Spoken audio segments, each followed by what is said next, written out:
tudo mais vos será acrescentado. Aleluia, aleluia. Não só de pão o homem viverá, mas de toda a palavra que procede da boca de Deus. Aleluia, aleluia.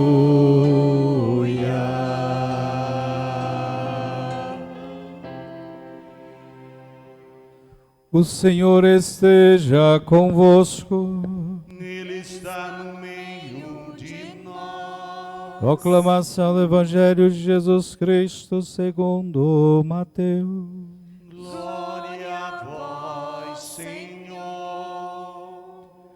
Naquele tempo os discípulos se aproximaram-se de Jesus e perguntaram: quem é o maior no reino dos céus? Jesus chamou uma criança, colocou-a no meio deles e disse: em verdade vos digo, se não vos converterdes e não vos tornardes como crianças, não entrareis no reino dos céus. Quem se faz pequeno como esta criança, esse é o maior no reino dos céus. E quem recebe em meu nome uma criança como esta, é a mim que recebe. Não desprezeis nenhum destes pequeninos, pois eu vos digo que os seus anjos dos céus veem sem cessar a face do meu Pai que está nos céus. Que vos parece se um homem tem 100 ovelhas e uma delas se perde? Não deixa ele as 99 nas montanhas para procurar aquela que se perdeu? Em verdade vos digo, se ele a encontrar, ficará mais feliz com ela do que com as 99 que não se perderão. Do mesmo modo, o Pai que está nos céus não deseja que se perca nenhum destes pequeninos. Palavra da salvação. Glória a vós, Senhor.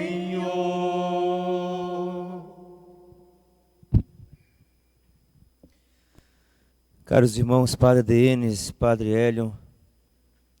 Padre Denis foi meu primeiro reitor, né? No ano 2000 foi ele que me recebeu no seminário. E ele é da mesma turma que o Padre Hélio, né?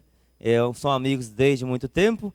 E o Padre Hélio foi convidado pelo Padre Denis para pregar o primeiro retiro espiritual da nossa turma de seminário, né? Então tem um grande significado na minha vocação, esses dois homens amigos hoje aí, né? Uma graça muito grande estar aqui celebrando com os senhores. Meus irmãos e minhas irmãs, aqui também, sempre é muito bom voltar aqui e celebrar, que a gente vai olhando, de vez em quando a gente olha uma pessoa que faz parte da nossa caminhada, né? Professores, está ali a Josélia, né? Também, alguns ex-paroquianos, pessoas já foram vizinhos, né? Ali, Deus abençoe. Olha, hoje o Senhor nos chama a fazer uma experiência com essa palavra, assim como a experiência da manducação, do alimento, né? Quando a gente come e assimila o alimento e fica feliz, porque está robustecido por aquele alimento, está nutrido por aquele alimento. Assim o Senhor chama o profeta Ezequiel a fazer uma experiência com a palavra de Deus, com a experiência de Deus, com a intimidade de Deus, a fé, o amor de Deus, para depois ir falar aos homens das coisas do interesse de Deus. É necessário fazer assim. E por isso, na sua visão, ele encontrou um filho do homem, encontrou Deus falando com ele: filho do homem, come o que tens diante de ti. E era um livro que tinha escrito de um lado e do outro cantos fúnebres, lamentações e ais, sofrimento. Era o livro do castigo, era o livro da cólera divina contra o pecado do povo, era o livro dos sofrimentos da humanidade, era o livro dos sofrimentos do Cristo vindouro. Ele tinha que comer, e ele tinha que assimilar, ele tinha que deixar que aquele alimento realmente fizesse parte da sua vida, do seu viver. Dessa maneira também, não adianta nós lermos um livro que seja a palavra de Deus, ou também recitarmos uma oração, bonita que seja, bem composta que seja. Nossa igreja é tão linda, tem um tesouro imenso de orações compostas ao longo dos séculos pelos santos. E tampouco adiantaria até mesmo receber o Augusto Santíssimo Sacramento, se nós não assimilássemos o que contém essas coisas santas. Mesmo recebendo o sacramento, a gente sabe que o sacramento tem força por si, mas a nossa má disposição em assimilar, que significa o amor, querer viver da maneira que agrada a Deus. Porque se uma palavra vai ser assimilada por alguém, o que significa isso? Senão que ela vai se transformar em atos e em hábitos. E para que deve se tornar aquela pessoa que come a palavra de Deus, que come as coisas santas, que come o Santíssimo Corpo de Jesus, para uma vida agradável a Deus, para uma vida na total dependência de Deus. E é a isso que envia, com certeza, essa primeira leitura ao Evangelho, onde Jesus Cristo fala de que quem quer ser grande, quem quer ser o maior no reino dos céus, tem que se assemelhar a uma criança, a um pequenino. E isto virou uma teologia espiritual verdadeira, cuja grande teóloga, doutora da igreja a respeito, é Santa Teresinha do Menino Jesus, a pequena via, que significa em tudo ser dependente de Deus. Ser dependente de Deus em tudo significa estar cada vez mais interessado em cumprir a vontade de Deus na vida, de maneira que a nossa vontade seja um movimento com a vontade de Deus em uma perfeita harmonia. E aqui também vem com certeza o chamado de cada um de nós, a fazer a experiência de educar os filhos em Deus. E não subestimar a capacidade que as criancinhas pequenas têm de absorver, de assimilar, para dizer na mesma palavra que estava usando aqui, do alimento, a experiência de Deus. Tem mais do que nós adultos, que somos cheios de vícios, manias, preconceitos, racionalismos. Uma criança tem uma capacidade de encontrar Deus e de levar a sério Deus, que a gente realmente subestima demais.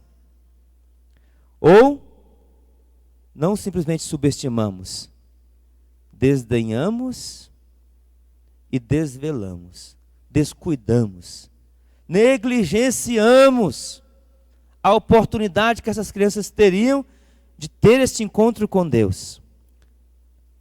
O exemplo da própria Santa Teresinha nos conta. Permitam-me ler um trechinho da sua autobiografia, intitulado de História de uma Alma. Olha o que Santa Teresinha, falando das suas memórias de uma idade por volta de 5 anos de idade, fala a respeito do domingo, como uma grande festa. Se eram raras e solenes, havia muito grata ao meu coração, que era o domingo. Que dia tão radiante, a festa do Senhor, a festa do descanso. Vinha primeiro a missa cantada, a que assistia toda a família na capelinha que tínhamos na igreja. Lembro-me que por estar longe do púlpito, quando chegava a hora do sermão, tínhamos que deslocar-nos e tomar lugar no corpo ou na nave da igreja, e que nem sempre era fácil. De mim confesso que não me preocupava com que olhassem para a minha pessoa. Toda me concentrava em não perder uma palavra do sermão. O primeiro que compreendi e me comoveu profundamente foi sobre a paixão de Nosso Senhor, quando tinha 5 anos e meio. Daí em diante, não tive dificuldade em perceber e saborear bem o sentido de todas as pregações. Aí está uma criança de 5 anos de idade. Mas ela, Santa Teresinha, era excepcional, digamos assim, era uma alma eleita, escolhida. Bom, esse livro não está escrito à toa. Foi para dar exemplo mesmo. Foi para a gente lembrar. O ano passado, li um livrinho de uma menina, que depois se tornou religiosa franciscana, e eu considero que ela é a Santa Teresinha do Brasil, né? Lá do sul, chama Ceci Coni, né? Depois veio se chamar Irmã Maria Antônia. Tem histórias maravilhosas a respeito também da sua inocência, de como se conservou e de como penetraram profundamente, ainda em tenra idade, os mistérios de Deus. Como, por exemplo, a Santíssima Eucaristia, quando ela recebeu com 6 anos de idade. No dia que ela recebeu a Eucaristia, ela queria ficar trancada no quarto para não ser incomodada com ninguém mais, para dar aquele tempo todo para Jesus no seu coração. Quando ela descobriu, lá no Colégio das Freiras, que pecar era como cravar um espinho na fronte de Jesus, aquilo infundiu nela um tamanho horror ao pecado. A grande misericórdia e amor que ela tinha para com as pessoas, porque entendeu que nelas via Jesus Cristo. É impressionante. Depois, quem desejar, né, o livro se chama Vi o Meu Anjo, porque ela tinha realmente uma grande familiaridade com o seu anjo da guarda e verdadeiramente se tornou uma grande santa.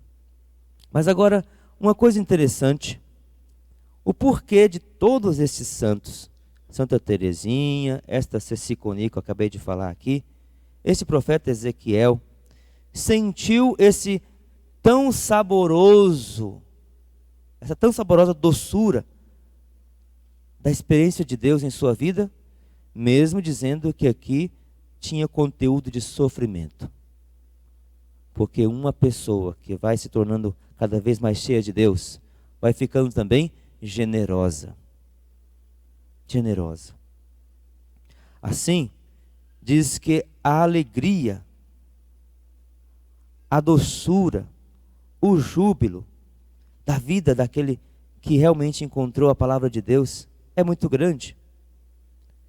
Eu estou ávido dos vossos mandamentos. E não é somente uma avidez para cumprir em primeira pessoa, mas para chegar a se oferecer como vítima pelas outras pessoas também. Vamos pensar em Santo Afonso Maria Ligório, que viveu até mais de 90 anos e que, pertinho da sua morte, foi submetido a muitas tentações e as suportou todas. E quem pudesse pensar assim, ele está passando por tentações, então quer dizer que a gente não está livre da tentação nem na hora da morte, nem os santos. Poderia pensar que ele fosse ainda um homem que precisou de ficar santo até na última hora, né? Não, na verdade ele já tinha purificado bem a sua alma ao longo da sua vida. Agora ele já suportava aquelas coisas em favor daqueles que não suportam. Ele vencia as tentações em nome daqueles que não venciam. Assim, Santa Teresinha, essa menina que chegou a completar apenas 24 anos, aqui nesta terra, que vivia tão cheia do céu em seu coração, que desde criança tinha um amor tão grande por Deus, também se ofereceu. Foi capaz de sofrer, foi capaz de amar o sofrimento, de tirar doçura das coisas que realmente eram bastante difíceis, bastante árduas em suas vidas, por causa da salvação das almas. Porque o amor de Jesus Cristo era o mesmo amor que tinham nos seus corações. E esse Senhor que amou, carregou, beijou a cruz por causa de nós, teve alguns companheiros nesta terra, que são os santos, que são aqueles que se tornaram crianças, que estiveram totalmente nas mãos de Deus, no abandono de Deus. Termino este evangelho, esta pregação, melhor dizendo, pedindo a vocês, invistam o quanto mais cedo nas crianças, por mais que você imagine que elas não são capazes de compreender. Porque compreender, nesse caso, do ponto de vista intelectual, não é o mais importante. O mais importante realmente é amar. E quando uma criança é ensinada a amar verdadeiramente a Deus, amar os mistérios, é diferente. Agora há pouco, de manhãzinha, estava na Capela do Santíssimo e entrou uma senhora com as 5 crianças pequenas. 2 ajoelharam, 3 ficaram no banco, sentadas. 2 falaram, olha, eles não ajoelharam. Eu fiquei observando. E ela disse, ajoelha. De longe eu escutei ela, ajoelha. Eles todos ajoelharam e ficaram lá. Ajoelhados a contraforça, mas estavam lá. Eu falei, que bonito. Mas quão mais bonito não será se ela explicar para eles por que eles têm que estar ajoelhados ali.